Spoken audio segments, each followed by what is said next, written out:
This is your Weather Xtreme video for Sunday, December the 27th. I'm meteorologist Brian Peters. Thanks for tuning in. And it looks like the warm weather continues. And also, we've got some stormy weather in our future. We'll be talking about that in just a moment. This morning, our surface pattern features high pressure off to our east, well out in the Atlantic. And that continues to feed very warm and moist air out of the Gulf of Mexico into the southeastern United States ahead of that developing storm system in Texas. In the upper atmosphere, we have a closed low that is in the vicinity of the Texas Big Bend country. That closed low, that big bowling ball, is going to be kicking out, ejecting out across Texas and into the middle Mississippi River Valley on Monday, and that will be the source of our severe weather potential. Temperatures across central Alabama this morning, once again, very, very warm. We're mostly in the mid and upper 60s. And keep in mind, our typical lows for this time of year are in the mid 30s. So these temperatures, a good 30 degrees warmer than we typically see for this time of year. Rain is a little scarce over Alabama. We do have a few showers down in the southeast part of the state, but much of the rain is associated with that system off to our west, which will be coming our way on Monday. The watch warning map shows the clash of weather systems with the greens indicating flash flood watches and flash flood warnings across much of the middle Mississippi River Valley down into the northeast Texas area. The reds, pinks, purples, and kind of aqua colors are all winter weather advisories behind the front in the colder air, so you can see the demarcation between the two air masses there. The quantitative precipitation forecast, or QPF, is indicating on the order of as much as 3 to 5 inches across parts of the southeastern U.S. with the next system. And this is a combination of rain that will come Monday, and much of this rain will come primarily on Monday, but we also will have another batch of rain on Wednesday.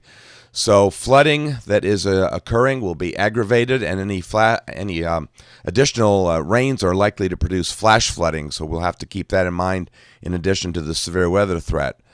And the QPF guys are also showing a slight risk for excessive precipitation on day 2, which is Monday through early Tuesday. The day 1's SPC outlook shows an enhanced risk for severe weather over East Texas primarily, and much of that surrounded by a slight risk that extends into the lower Mississippi River Valley and stays just west of Alabama. But on Monday, day 2, which goes from Monday morning into Tuesday morning, we see the slight risk covering just about all of the state of Alabama. And that is the standard risk. It looks like the greatest threats are going to be that of damaging straight-line wind and isolated tornadoes. For day 3, which is Tuesday, the SPC is not outlooking any severe weather, only the possibility of some thunder. All right, let's get to the 06Z GFS model run, and let's see if we can figure out what's likely to be occurring for us. And there's our bowling ball, our closed low at 500 millibars that is over the Big Bend country of Texas for today.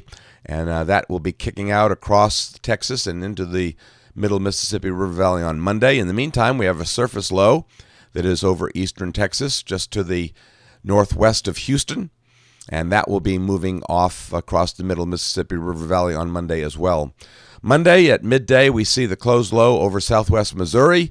And right below that, we see the surface low with a cold front stretching into and entering the western sections of Alabama at midday. So it looks like our big threat is going to come probably in late morning and early afternoon for the threat of severe weather. Cape values are not excessive, but they are sufficient.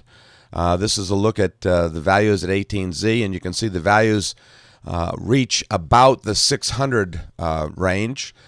Joules per kilogram, and that is certainly sufficient for severe weather. In addition to that, the shear values, especially across north and central Alabama, are up there. Some of those shear values over 200, and as you get further north, over 300. So in addition to the Cape, the instability, we basically have a combination of both of these, and so we're going to be watching for the possibility of that severe weather. The front moves on through on Tuesday, and I think we have somewhat more of a tranquil day on Tuesday across central Alabama as we wait for that next trough to come out on Wednesday. and that second trough that has been behind that first one comes out, and that together with increased moisture on Wednesday should bring another chance for showers. And I don't think we'll see any severe weather with this threat on Wednesday, but certainly another round of some wet weather. The overall upper air pattern on Thursday and again on Friday that we'll see in a moment is morphing into a trough over the eastern half of the country. We can see on Thursday the trough coming in basically to the western Great Lakes, and by Friday that trough is beginning to establish itself over the eastern half of the country. So what we're going to see for Tuesday, Wednesday, and into Thursday, we're going to see a cool down, and then by Friday, Saturday, and Sunday, it's going to be much colder. As we see that at the surface on Friday, we have a high-pressure system centered over the Texas Panhandle, and that's bringing in a northerly flow of air from the north-central United States.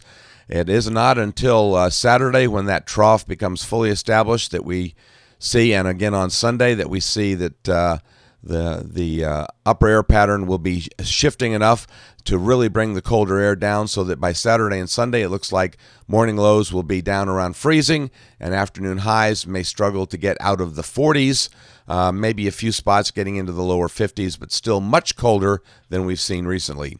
Extending the forecast out into voodoo country, we see that the trough finally moves off on Tuesday, the 5th of January, and we come more under a ridge. That ridge will then morph into a more zonal flow by the 7th of January, and then that, on the 7th, we're watching that trough over California, and that trough makes its way our way on Monday, the 11th of January, so it looks like in the 10th, 11th of January timeframe, we could see some wet weather, along with the possibility of another cool down, as our weather will have gone at least a little milder.